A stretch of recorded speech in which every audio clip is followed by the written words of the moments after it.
देखिए, बिहार के इलेक्शन को सिर्फ 4 महीने और बाकी रह गए हैं और रोजाना कोई ना कोई नई बात सामने आ जाती है। अब देखिए, पार्टियां एक दूसरे से संपर्क में है कि कौन किसके साथ जाएगी, किसके साथ जाने से ज्यादा फायदा उन्हें पहुंचने वाला है। अब ओवैसी की जो पार्टी है AIMIM, उन्होंने अपनी तरफ से अब गठबंधन को लेकर आरजेडी को अप्रोच कर दिया है।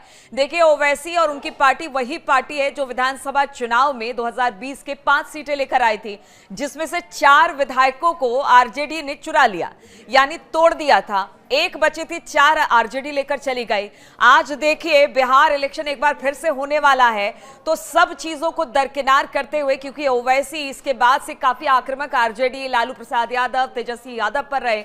लेकिन अब देखिए कि राजनीति है ही ऐसी एक चीज जिसमें कि कब दोस्त बना लिया जाए, कब दुश्मन वो बन जाए, कुछ कहा नहीं जा सकता। परिस्थितियों के हिसाब से ही ये सारे खेल होते हैं।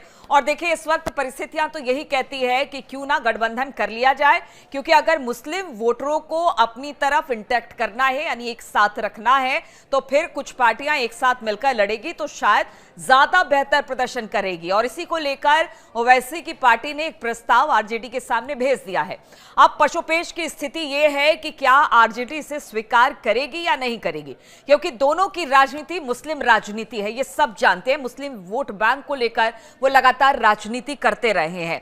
अब देखिए, जो उनके अध्यक्ष है AIMIM के बिहार के अख्तरुल इराम, उन्होंने तो कह दिया कि देखिए, हमने अपनी तरफ से प्रस्ताव भेज दिया है, अब आरजेडी की तरफ से इंतजार करना बाकी है।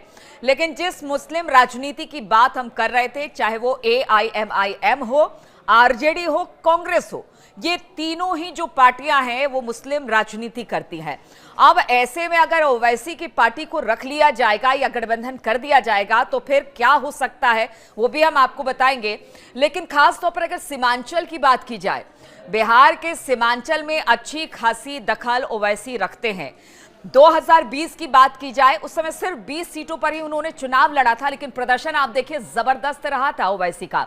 5 यानी कि बीच में से 5 सीटें सीमांचल से ही वो जीत, 4 सीटें सीमांचल की थी, 5 जीत कर लेके आए थे, 4 सीमांचल से ही थी। अब देखिए, वहां पर अच्छा खासा जनाधार ओवैसी का है सीमांचल में। और ऐसे में अगर आरजेडी ओवैसी को अपने पास लेकर आती है, साथ लेकर आती है, और अगर बात की जाए कांग्रेस की भी, तो कांग्रेस के भी 2 सांसद वहां से हैं। पप्पू यादव भी सीमांचल से आते हैं और उनकी अच्छी खासी करीबी कांग्रेस के साथ भी है।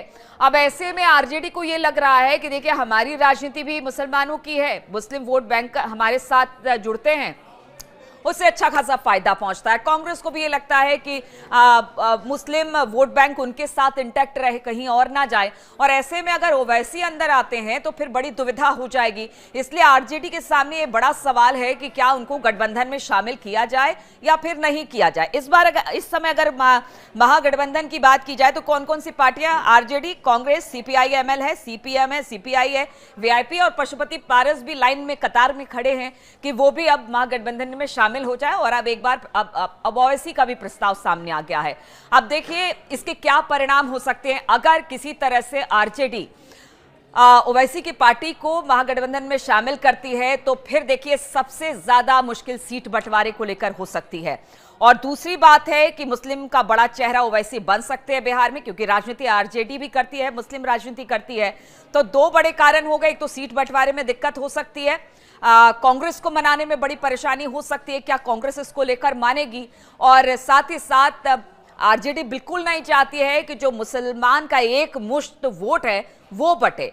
अब ओवैसी को देखिए, उन्होंने तो अपना दांव खेल दिया है, और ओवैसी के लिए कितना फायदेमंद है कि अगर वो आरजेडी अगर ओवैसी को अपने महागठबंधन में शामिल नहीं करती है तो वो एक विक्टिम कार्ड खेल सकते हैं।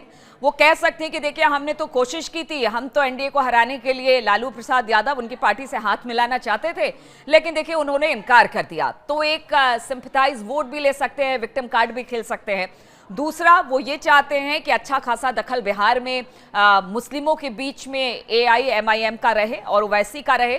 वो भी एक बड़ा सवाल है कि अगर उनके साथ जाते हैं मुसलमान और यादव वोट भी ओवैसी के पास जा सकते हैं। सीमांचल में उनका रुतबा और बढ़ेगा, धीरे धीरे उनका जनाधार और बढ़ेगा। तो आरजेडी तो ये कभी नहीं चाहेगी। तो देखिए, मुसीबत तो है, पत्ता तो फेंक दिया है ओवैसी में। अब देखना है कि तेजस्वी तो देखिए अभी नए नए खिलाड़ी है, लेकिन उनके पीछे जो लालू प्रसाद यादव है उनके पिता, वो बहुत पुराने खिलाड़ी है और उनके कहते हैं कि जब वो कोई दाव खेलते हैं तो उस दाव का कोई किसी के पास जवाब नहीं रहता है। अब इस दाव का जवाब आरजेडी किस तरह से देगी, आरजेडी किस तरह से इसका हल निकालेगी, क्या वो ओवैसी को गठबंधन में शामिल करेगी या फिर ओवैसी को छोड़ेगी, तो क्या ओवैसी इसका लाभ उठा पाएंगे, ये तो आगे आने वाले कुछ दिनों में पता चल जाएगा कि ऊंट आखिर किस करवट बैठेगा, कौन सा ऊंट कहां जाएगा, किसके साथ जाएगा, ये तो बिहार इलेक्शन में पता चल जाएगा। और नित नई इसी तरह से जोड़ तोड़, आना जाना, उठा पटक चलता रहेगा, जिसकी खबरें लगातार हम आपको दिखाते रहेंगे।